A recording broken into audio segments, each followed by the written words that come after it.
Karena berbagai riset menyatakan bahwa, ya, terutama sejak pandemi ini ya, di mana segala keterbatasan sudah dilampaui, model pemimpin tradisional adalah tidak relevan lagi.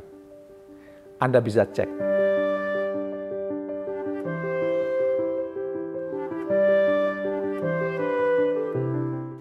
Assalamualaikum warahmatullahi wabarakatuh.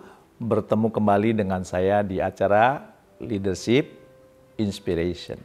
Semoga Anda semakin sukses, semakin mulia. Pada video kali ini saya mulai dengan pertanyaan. Menurut Anda, benarkah bahwa pemimpin itu melayani? Mungkin sebagian Anda ada yang kurang setuju. Masa sih saya disamakan dengan pelayan? Sebagian lagi bisa jadi setuju karena alasan tertentu. Tahukah Anda, dalam konteks kepemimpinan dikenal istilah servant leadership, alias kepemimpinan yang melayani. Jadi, yang namanya seorang pemimpin, ia tugasnya melayani. Ada sebuah quote menarik dari PT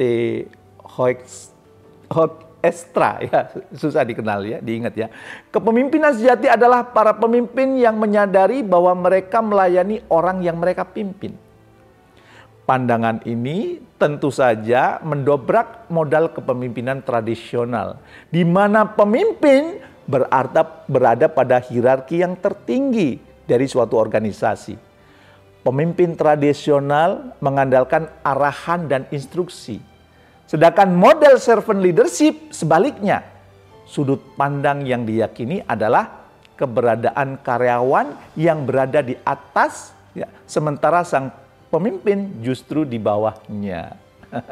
Menarik nih kelihatannya ya. Mungkin sebagian Anda merasa tidak biasa, ya.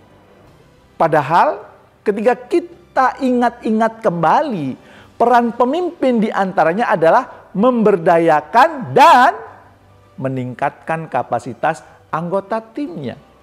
Disinilah peran servant leadership yang dimaksud.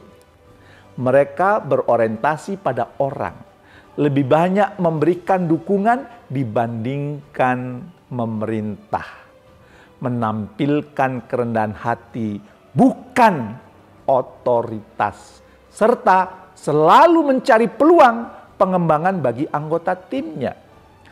Semua itu dilakukan dengan tujuan memberikan pelayanan terbaik bagi anggota timnya. Robert Greenleaf, ya, sebagai pencetus pandangan ini menyebutkan bahwa banyak pemimpin yang sebenarnya memiliki hasrat dan motif di dalam dirinya untuk melayani orang lain. Dan aspirasi inilah yang menjadi dasar dari konsep servant leadership. Pernah dengar istilah ini? Sampai di sini, mari kita bayangkan seberapa jauh kita memiliki keinginan untuk melayani orang-orang di sekitar kita.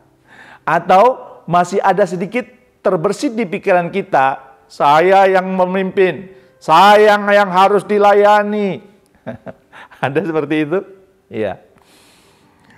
Ya, kalau ada segera bertaubat. Berarti ada mindset yang perlu sedikit demi sedikit kita geser. Karena berbagai riset menyatakan bahwa, ya, terutama sejak pandemi ini ya, di mana segala keterbatasan sudah dilampaui, model pemimpin tradisional adalah tidak relevan lagi. Anda bisa cek, pelan-pelan renungkan, apalagi untuk pekerja dengan usia muda. Masih efektifkah ketika kita gunakan gaya tradisional ketika kita memimpin? Memerintah, instruksi, satu arah, otoriter. Rasa-rasanya tidak juga ya. Malah mungkin yang terjadi anggota tim kita lama-lama bisa kabur semua alias resign ya dari pekerjaannya. Ya, anggota tim zaman now sangat senang diakui, diberikan kesempatan untuk mengembangkan dirinya ya dan memunculkan eksistensinya, bukan diperintah, bukan disuruh-suruh. Dan seorang pemimpin yang melayani akan berfokus utamanya pada pertumbuhan dan kesejahteraan orang-orang di sekitarnya. Anggota tim, rekan kerja, bahkan komunitas atau masyarakat. Dia selalu berpikir bagaimana saya bisa melayani, bagaimana saya bisa menumbuhkan mereka, bagaimana saya bisa meningkatkan mereka, bagaimana saya bisa meningkatkan kapasitas mereka.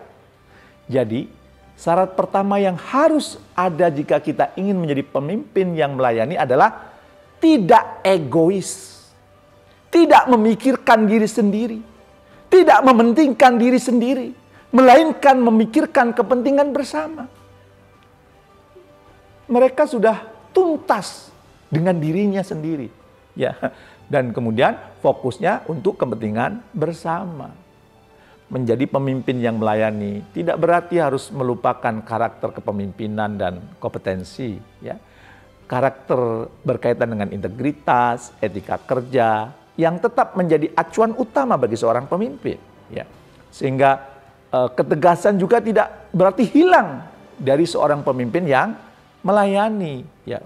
Bukan berarti lethality, bukan berarti lemah, ya, pemimpin yang melayani itu, ya.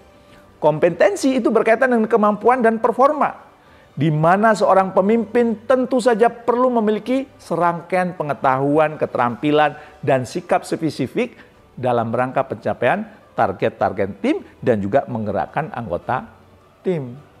Lantas, bagaimana cara menerapkan model servant leadership? Nah, gimana tuh, ya? Kira-kira. Nah, sebelum lanjut, jangan lupa ya, subscribe, like, dan tekan tombol lonceng. Oke, kita lanjutkan. Ada 3 hal yang bisa Anda lakukan untuk menerapkan servant leadership. Ya, kalau Anda lakukan ini, Anda sudah termasuk yang memenuhi seorang leader yang melayani. Yang pertama, tanya secara dekat, dengarkan secara lebih dekat. Ya. Question close, ya, listen closer.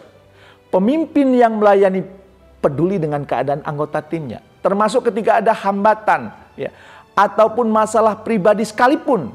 Hal ini bukan berarti Anda kepo, ya, dengan masalah pribadinya, tetapi menunjukkan kepekaan dan rasa empati terhadap kondisi anggota tim. Meskipun mereka tidak sepenuhnya terbuka dengan masalahnya, mereka akan mengetahui bahwa Anda tulus memperhatikannya. Dan pada akhirnya, trust dan respect mereka terhadap Anda akan terbangun dengan lebih baik. Ini adalah bentuk layanan terbaik yang Anda berikan kepada orang-orang yang Anda pimpin. Oke, itu yang pertama, ya.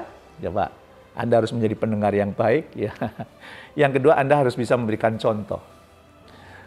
Berapa kali pun Anda mengatakan, saya melayani, namun jika perilaku Anda masih juga menunjukkan layanan, bahkan anggota tim Anda tidak merasakan dampaknya, maka mereka akan mengabaikan Anda. Boleh jadi dalam jangka panjang, mereka akan menghakimi Anda sebagai pemimpin jarkoni. Bisa berujar, tidak bisa melakoni atau menjalani. Oleh karena itu, kita menghadapi situasi krisis, tunjukkan respon yang tepat sehingga anggota tim Anda akan melihat sendiri bahwa Anda mampu, ya, mempertahankan sikap tenang. Anda selalu mengingatkan untuk bersyukur, menampilkan kehangatan dan keakraban dalam situasi sehari-hari. Jika ada peristiwa menyenangkan yang mereka alami, Anda akan sampaikan selamat. Ini yang lebih akan diingat oleh anggota tim, ya. Kata dan perilaku Anda layak dicontoh oleh mereka. Nah, Anda akan termasuk orang yang memenuhi sebagai servant leadership. Ketiga, petakan peluang pengembangan anggota tim. Mari bayangkan salah satu anggota tim Anda mencapai kinerja yang sangat memuaskan dan mendapatkan reward. Bagaimana rasanya? Jika Anda merasa senang, ya, benar-benar senang, bukan formalitas, maka Anda sudah memiliki bekal penting sebagai pemimpin yang melayani. Ya, Anda happy, Anda senang karena anggota tim Anda berprestasi. Anda dapat mendukung pertumbuhan orang-orang yang Anda pimpin dengan terus mengenali kekuatan dan kelemahan mereka, serta melakukan upaya-upaya untuk mendorong mereka mengembangkan diri tiada henti, menjadi orang yang terus belajar. Pemimpin yang melayani itu selalu berpikir bagaimana mengembangkan anggota timnya agar terus bertumbuh. Ia melahirkan orang-orang hebat di sekitarnya. Mereka tahu potensi dan talenta anggota timnya dan kemudian mengembangkannya sesuai dengan potensi dan talenta untuk mencapai tujuan bersama. Keren ya, pemimpin yang menghebatkan orang-orang di sekitarnya. Sekali lagi, pemimpin yang melayani tidak egois. Setuju? Pemimpin yang melayani itu lebih banyak mendengar dan memahami kondisi tim, layak menjadi contoh dan selalu mengembangkan anggota timnya. Apakah ketiga hal tersebut ada pada diri Anda? Apabila menggunakan skala 1 hingga 10, di mana nilai 1 adalah belum dan 10 sudah sangat melekat kepada diri Anda, kira-kira berapa skor servant leadership Anda? Kira-kira berapa? 2, 3, 4, 5, 6, atau bahkan ada yang sudah 10. Para leader, tetaplah menjadi pemimpin yang benar-benar memimpin dengan mempraktekkan servant leadership mulai hari ini juga. Siap? Semoga video ini menginspirasi Anda. Jangan lupa share ke sebanyak-banyaknya orang. Terima kasih. Salam sukses mulia.